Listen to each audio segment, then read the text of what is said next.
নমস্কার বন্ধুরা, তোমরা সবাই কেমন আছো? আশা করি সবাই ভালো আছো। আজকে 34 সাইজ ব্লাউজের সামনের পার্ট সেলাই করব। আমি এখন কটরি সেলাই করব।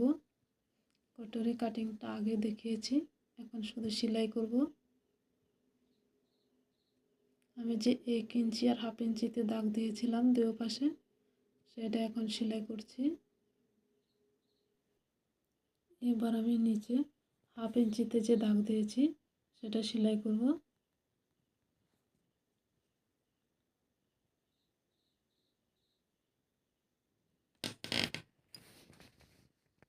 দুইটা কটরি বানিয়ে নিয়েছি। এবার এটাকে জোড়া লাগাবো।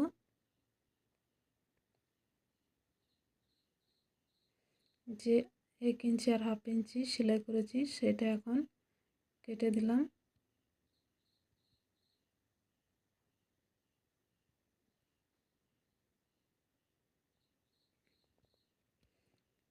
এরকম সেলাই করলে মানে পরে সুতাটা বের হয় না। অনেক সময় অনেক ব্লাউজের কটরির মিডিলে সেলাই খুলে সুতা বের হয়ে যায়। এরকম হলে কাটা হয় না, তাই সুতাও বের হয় না। তারপর একটা চাপ সেলাই দিয়ে দেব।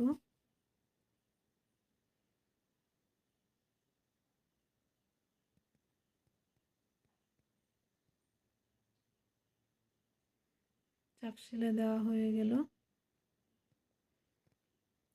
এভাবে দুটোটা সেলাই করে নেব।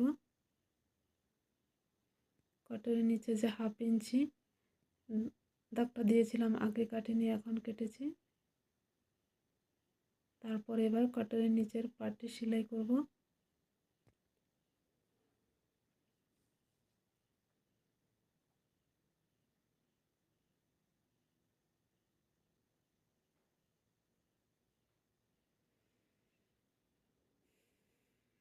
কটরির নিচের পার্টটি সেলাই করা হয়ে গেল।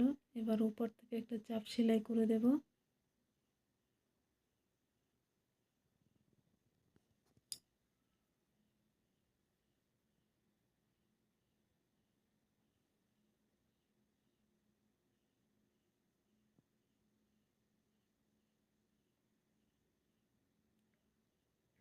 এবার এখান থেকে অল্প কাপড় কেটে দিলাম। তারপর এখানে 4 ইঞ্চি চওড়া একটা কাপড় নিয়েছি।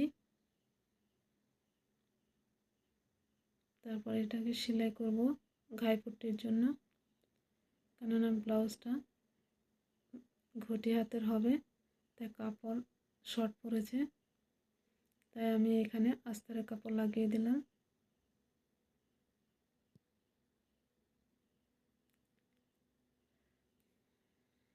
তারপর এটাকে এভাবে সিধা দেখে ভাঁজ করে সেলাই করে দেব। এটাতে আমি ডবল সেলাই করে দেব।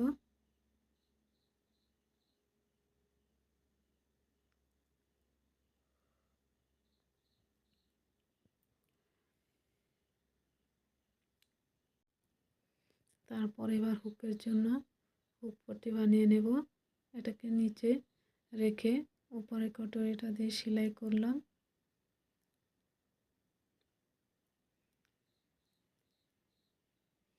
তারপর এবার এটাকে সিধা দিকে এইভাবে ভাঁজ করে সেলাই করে দেব।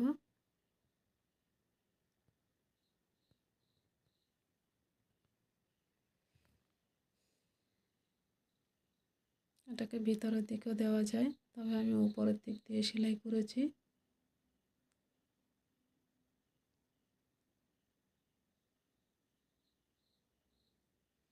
তারপর আমি প্রথমে হাফ ইঞ্চি, তারপরে 1 ইঞ্চি এভাবে দিয়ে সেলাই করে নেব।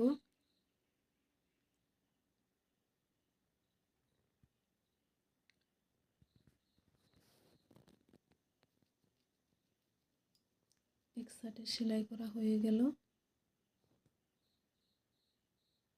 তারপরে এবার গলায় এভাবে আস্তরে কাপড় লাগিয়ে সেলাই করে নেব, কেননা আমি এটার উপরে লেস লাগাবো, তাই এখানে পাইপিং দিইনি।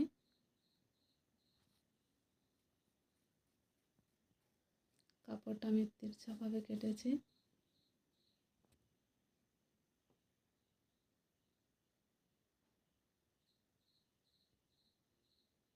তারপর এটাকে ভাঁজ করে উপর থেকে চাপ সেলাই দিয়ে দেব।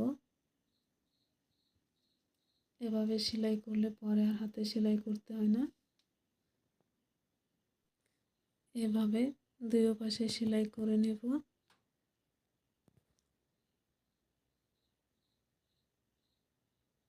সেলাই করা হয়ে গেল।